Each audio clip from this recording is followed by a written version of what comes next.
Behind every bit of mom wisdom is a story of a real mom and real kids just trying to love each other well. Whether you're cozied up on the couch with a mug of coffee, pulling out of car line and heading to work, or out for a walk, you're welcome to join us as we share stories and laugh, learn, and grow together. It's the iMom Podcast.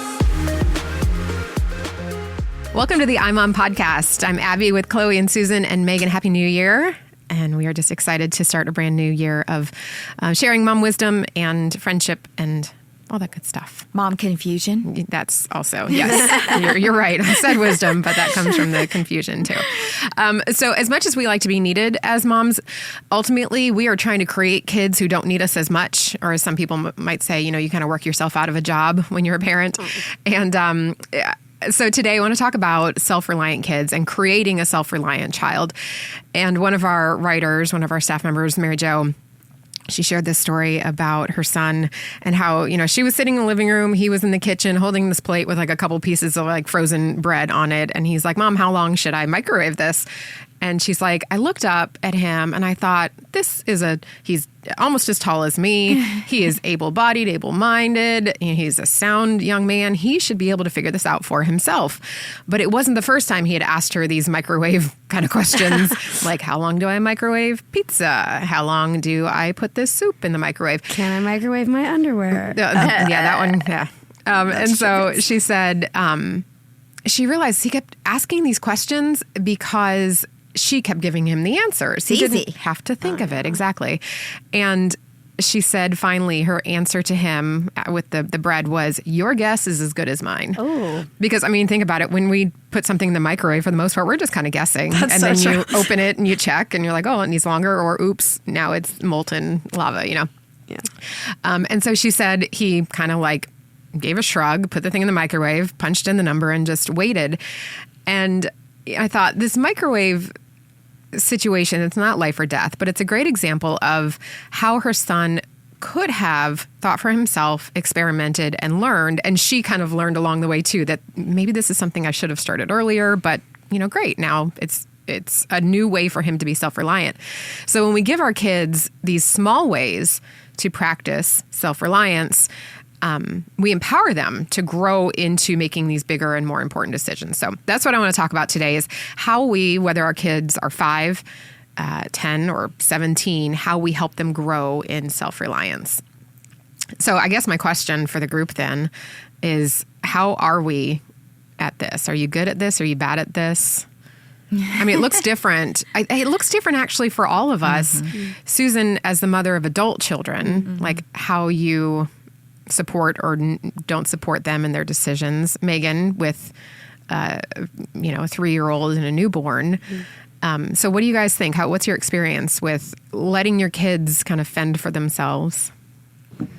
So James, teacher, he's in pre-K 3, so it's a bunch of really young 3-year-olds. And the best thing that I think she said to us on the parent-teacher night at the beginning of the school year was, don't do for them what they can do for themselves. And I was like, well, they're 3, like they can't do much for themselves. I'm just now like teaching him to put on his own clothes and go to the bathroom by himself and everything like that. But she was so cute and so great. She was like, they are old enough, they can put on their jacket. You just have to let them try and let them figure it out and maybe help them figure it out. But once they figure it out, don't do it for them. If they can get a snack for themselves, put it low enough so they can get it. And it just kind of changed my mindset because I was thinking like, he's a 3-year-old. He really can't do much. But they even at school have this little coat club. And if they learn to put on their coat themselves, they get to be in the coat club. I thought you said Coke. Anything, right? I'm like, what? What? I thought you said Coke, like Coca-Cola or Coat. I don't know what. Coat. I live up north. We wear coats up here. What's that? Yeah. Well, I think to your point, Megan, I think every parent should at some point go and like observe a preschool or kindergarten class, because when I went in and watched my kids in kindergarten, I'm like, they can do that. Oh, wow. Because the teacher can't do 24 for kids. every kid. Yes. Sorry, interrupted. What else were you going to say? Well, no, I was just going to say it was just a great reminder for me that he can do little things and he does need to start learning. And it was just, she just had such a great reminder to all of us of don't do for them what they can start learning to do themselves, because they need to start learning even though they're only 3. I just think it's important to remember that your child is not going to do what you do for them. They're just not. So you have to be thinking about that all the time. I think when we went from 3 to 5 kids, my kids had to be a lot more self-reliant. So sometimes it's hard if you only have 1 or 2 kids, because you can do it for them. You can do it. But when you have multiple kids, just like a teacher, it's kind of like, no, you can do that. I got to help this child with this. So I do think it starts at a really young age, because then they get excited when you praise them that they can do that. You know, they can put on their pajamas, start with that first instead of their school clothes, because it's just easier pajamas. And they're not in a rush when you start with their pajamas. But then when they get older, I think another thing that has come into play that maybe the last generation didn't have to deal with is this Google thing. Our kids are becoming so used to asking rather than thinking, because they can Google everything. Why would I bother to figure it out when I can Google it, you know? And so it's a little tougher, because their immediate response is ask. Yeah. Well, and even Googling it is maybe a little bit better than just going, Mom, what's the answer to this? Like, at least you're right, it's not ideal, but at least they are taking it into their own hands to get the answer. My mom and I just went on a girls' trip to New York, and I was trying my best to take moments to just look at the signs around me and not just look at my Apple Maps, because I did start driving after, you'd print off the MapQuest. I remember my parents printing off MapQuest, but for the most part, I've had an iPhone while I'm driving. And so I was trying really hard to do that. And my husband is 32, but is in like a 50-year-old's body and 50-year-old's mind. He's like, well, I remember when I had to pull out my map and look. I'm like, okay, great. Like, that sounds dangerous. So I think we've advanced in that way. But that's something I've been trying to like challenge myself with, is like, can I get places by not just like looking at my phone and having someone tell me where to go, but like actually figure it out myself? It's something I hadn't had to do really a lot. I was just talking to my dad about this the other night. He and I drove to get something that I was buying off of Facebook, and he was like, well, I'm just going to go and get on I-75 and da-da-da. And I was like, well, let me check Waze just to see if, there's a traffic jam or whatever. And he's like, fine. And I said, I just heard a little factoid that using MapQuest or Google Maps or Apple Maps or whatever is a detriment to you as you age, and that it's like to not use those things helps ward off Alzheimer's and things like that, because your brain has to work in like whichever way that is to figure out the route and to remember a route and all that. So I think it's also super important as your kids age, just for time management. In other words, if you have a high schooler and they need a clean uniform or something, the football team sends everything home, you got to have it washed for the game or whatever, and they forget to give it to you, you have to be willing to let them pay the consequences of, oh no, I can't do that in a rush. You either have to do it yourself or you have to wear it dirty. Yeah. So the part of the becoming self-reliant is that time management of knowing what you have on your plate and when to get it done, versus relying on somebody else, delegating. Yeah. We're creating a lot of little managers instead of actual workers. They just delegate to their parents. So, Susan, like, did you guys have, as your kids were growing up and going through their teen years, did you and Mark have a plan of like, okay, they're not going to live with us forever, we're going to cut off support at a certain point, like as far as creating self-reliant young adults, and what do you do to get to that point? I hope Megan can answer if I got this across, but my dad taught me that college was my job, and he was literally paying me to go to school, because my dad did pay for our schooling, outside of getting like Bright Futures or whatever you got back then. But so we knew that the whole purpose of college was to get a job, because after that, he wouldn't be paying for anything. So I try to drill that into my kids. There's a purpose for college. I want you to have fun, but you have to get a job at the end of this. And we've saved our money to help you do this. So it's a 40-hour-a-week job for you. You better be studying. You better be putting in the time 40 hours a week. Yeah. And if you do, you're going to pass and you're going to do well, because you're only in class 15 hours a week. So if you're studying 35 hours a week, you're going to do just fine. Yeah. So I don't know, Megan, do you think that came across? Did you get that? You did well. Yeah, for sure. Did you ever think, Megan, I mean, I'm guessing you just always kind of wanted to go away to school or whatever, but did you ever think about once I'm 18 or once I'm 20, I'm not going to be able to live here anymore? Was that ever a thought? Oh, I was told after college, once I graduated college, I had to have a job. I was off the payroll. So like I had to have a job. I had to be able to support myself and find a place to live. And so I was very aware of that my junior and senior year when I was looking for a job. Now, that being said, all my kids have circled back at different times in their life. And I think that's fine. And we have plenty of room, so we let them do that. Yeah. But we do have a rule about that, too. Like the first year is free. If somebody really starts camping out, then they start at a certain amount. And that's just to pay for wear and tear in the house, air conditioning, things like Sure. that. It's super low because we still want them to save money to move out. Yeah. But we've definitely had kids sell houses and move back or deploy and their wife moves back. Or I moved back in with my parents after my divorce just because we sold the house, and I was like, well, can I move in for a little while just to, you know, have your support, but also save up some money? And my mom, just the other day, somebody told me that my mom was talking to her about this, and my mom told her that was the best year and a half of my life. Yeah. Like my mom So loved fun. it because the boys were little, and so she got all this extra time. But that's kind of off topic. I think that for me, as far as like how I do, because I'm definitely, my kids are at the age where we are in the thick of this, like building that self-reliance. And I think I help my younger son more when it comes to cooking or things around the house because I see him as the baby. And the big one, I'm like, you can do this. This would be a great help for me. He can make lunch for his brother, and that causes feuds and everything. But then on the other hand, I've also let him start doing things earlier. So I don't know if it balances itself out or what. Like they both went from taking a bath to taking a shower at the same time, not showering together, but at the same age.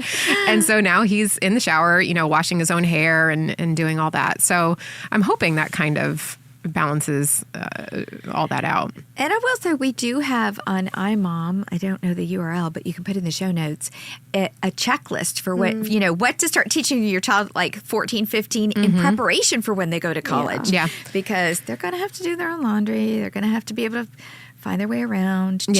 Check stuff. Well, and I'm glad you brought that up because I was going to chat about this later, but let's talk about it now. The life skills that your teen needs before leaving home. And this is definitely like self-reliance. So there's the obvious like cooking skills, and budgeting. Like man, did you ever, Megan, you were at Florida a few years after me, at UF a few years after me, but were the credit card pushers like still in the, whatever it was called?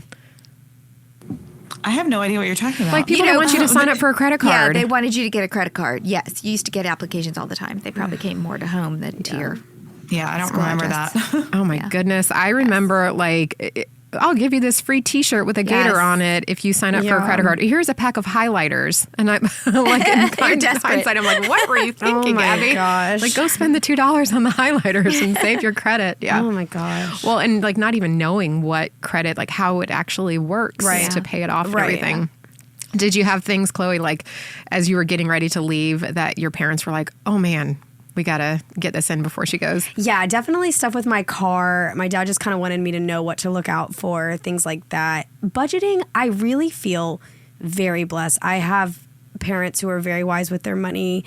I didn't take a financial course until I got married. My husband and I did Dave Ramsey's Financial Peace University, and it was really nice to do it together, but definitely was not allowed to have a credit card or things like that. And my parents talked to me about things like that. Yeah.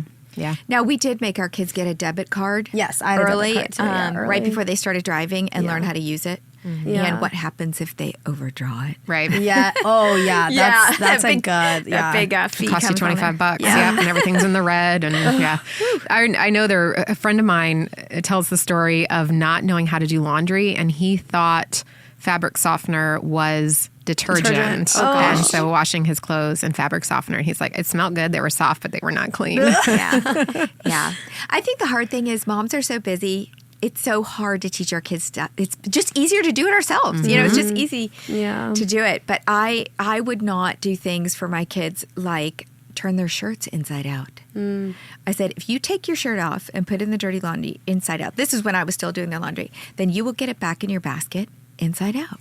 So just learn. It's just as easy to take it off the right way. Same thing with socks. I would not match socks, things like that. I said, nope, you've got more time than I do. You can do this. And I feel like, Susan, you're such a natural consequences person, like at least in your parenting, like from some of the stories you've shared. And I feel like maybe part of teaching our children to be self-reliant is allowing for those natural consequences to come. Yeah. I think a lot of us step in the way of our kids becoming self-reliant because it means they won't need us anymore. You know, maybe subconsciously we're like, well, I like to help them do this because then I'm still mom and this is my identity and I want to be needed, especially if you do have a little bit more time maybe and you're like, well, then if they don't need me, what am I going to do? Wow, I think a really good point. That's hard. I think even too, on top of self-reliance, what it opens their eyes to is, oh, wow, if I don't do it, then mom is having to work harder or, somebody else is having to do it for them. And so I have stepped into people's homes and seen moms who are literally running themselves ragged. Yeah. Wow. And their kids are watching TV. And I just think, we're doing ourselves a disservice and them in the future. I think, oh gosh, who are they going to marry? Their poor spouse. Because it teaches them, okay, your actions and your lack of action have consequences. Right, exactly. I think it really depends on the child too, because like my older son is very much like, okay, what do I have to pack for school tomorrow? I will get this bag together. And so when I do something for him, like, hey, I put out your uniform for you. And he's like, thank you for doing that. Meanwhile, the little one's like, Mom, did you put up my uniform for me?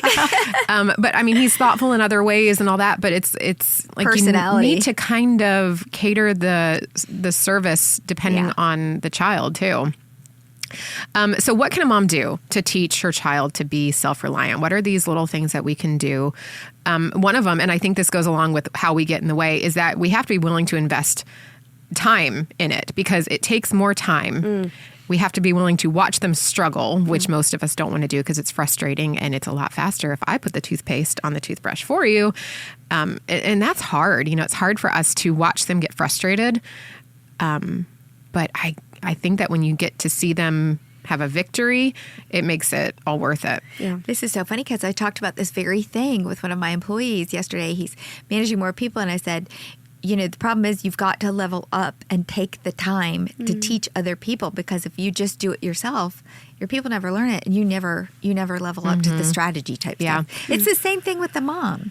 It takes the time, but in the long run, it pays off and got to do it. There's we have a brand new calendar out right now that will help your child grow in these different character traits. And two of them, one of them is persistence and one of them is diligence. And those two things, like when I first saw the calendar, I was like, well, is that the same thing? But it's really not. So to help your child grow in those two characteristics, I think lead to a more self-reliant kid. And what I love about this calendar, I'm going to plug this calendar because I think this is, we if you've ever been a teacher or known a teacher well, they spend the first quarter almost of the whole year reviewing old things, and that just builds the child's foundation. And if we did this with character every year, our kids would have these character traits. And what I love about this calendar is every month is a different character quality and has all these different resources to build character in them. There's a definition card, there's a verse card, there's a challenge question, and you talk about that with your kids the whole month, like whatever the character quality is. Yep. And then at the end, they get a little certificate you can do. And you don't have to do all that stuff, but it's still great to hang that and say, hey, we're working on, generosity this month, and we're working on this, and to do it every year. Yeah. I love that idea too, that you can, like you like to say, wash, rinse, repeat. Is that the right order? Yes. Wash, rinse, repeat. Okay. And then when you do it the next year, you don't repeat it in the same way because they're a year older. And so you get to kind of experience what diligence looks like to a 5-year-old, a 6-year-old, a 10-year-old, and it changes. And then your habit building, you know, oh, remember, we're working on diligence. That means, yeah, that's right. That homework thing, if I do it before I go play, I have more fun because I don't have to worry about it. Yeah. And it comes with a sheet that you can print on, what is it, sticker paper, right? Yes. And then you can cut out the little stickers. And if there's a day that your child shows diligence really well, you can stick it on the calendar and mark it. It's called building character in kids, and that's what you're doing systematically every single year is building character qualities. I love it. And we'll put a link to that in the show notes, of course. And it's a perfect time to do it. If you're listening to this Yes, episode it's when it comes January. out, it's time. It's time. Another way to teach your kids to be self-reliant, I think, is to encourage decision making. You know, like if you never let your kids choose between this and that, then they don't know that they don't build the confidence that I can decide this for myself. And I don't know. I mean, I think we avoid decision making in kids because they might decide something that we don't want, but you know, then you give them the option where both is a win for you, right? Yeah. Right. So in Mary Jo, when she told that story about her son and the microwave and everything, the words she said, she's like, your guess is as good as mine. And that led her to kind of think of other phrases, other things that when our kids ask questions or when they try to need us for things that we want them to do themselves, these little things that we can say to them. One of them is figure it out. And it sounds a little harsh, but it's true. It reminds me of, did you guys watch Project Runway ever? Yeah. Tim Gunn, he says, make it work. Like I say that to the boys all the time, like, make it work. That's and, good. you know, it means I've given you what I can give you. Now it's your turn to figure it out yourself. And you know, there's all these like problem solving clubs at school, like whether it's robotics or a debate club, or I was in one as a kid that was like creative thinking and strategy and problem solving. And kids embrace that and do those things. But then when they get home, we offer solutions instead of making them figure it out on their own. So it's like, are we making them take backward progress? I've often stopped, you know, if a child needed homework help or whatever, stopped in the middle and stepped away from the table and said, I feel like I'm working harder than you on your work. So I'm going to step away and just let you work on it a little. Yeah. If you have a problem, check back with me. Well, and there's so many opportunities for that, whether it's homework or, you know, if the power goes out and they want you to reset the alarm clock in their room, you say, well, nobody has an alarm clock in their room, but you know what I mean? Like stuff like that or organizing their own backpack, you know, let them do the things, figure it out. You can do this. Let them do the things that aren't life or death, like the microwave. And then another one is let me know. So like, let me know what you decide. Let me know how it goes. Because this would be good for like decisions where they're debating something. You know, Mary Jo said, you know, my daughter was thinking about joining the yearbook club. And instead of me deciding for her, she said, well, let's talk about the pros and cons. And then, hey, you let me know how it goes. Let me know what you decide. And that gives them we're giving our kids more say in what happens in their lives and encouraging that independence there. Yeah. I'd say one other thing. I have a very creative child who, because she was a creative, she was very messy early in life. And then this switch flipped in her head and she was just so fascinated with organization. But it used to drive me nuts because she was so artistic. She would literally want this huge calendar. She would color code it. She needed all this stuff. She spent almost as much time sometimes on her calendar as her homework. And while it frustrated me, it was life-changing for her because it was a creative process for her now, she was interested in it. And she still does it to this day. And she's actually in a creative field where that has become beneficial. So she has organized major people in her company. I mean, so do let them become self-reliant in their own way, not necessarily what's right for you. I think that's a great point. So tell us how you help build self-reliance in your kids. What's the biggest struggle that you're facing right now? And there's a link in the show notes to that character calendar. There's also one to that article about 10 life skills your kids need before leaving home. So check out all of those in the show notes. And thanks so much for listening. Thanks for listening to the iMom podcast. iMom is the motherhood program of the nonprofit organization Family First. Along with our fatherhood program, All Pro Dad, we exist to help you love your family well. Subscribe to our daily email, the iMom Minute, by going to imom.com/subscribe and get tons of great ideas, insight, and inspiration. The I'm On podcast is hosted by me, Abby Watts, along with Susan Merrill, Megan Tigner, and Chloe Blumenthal.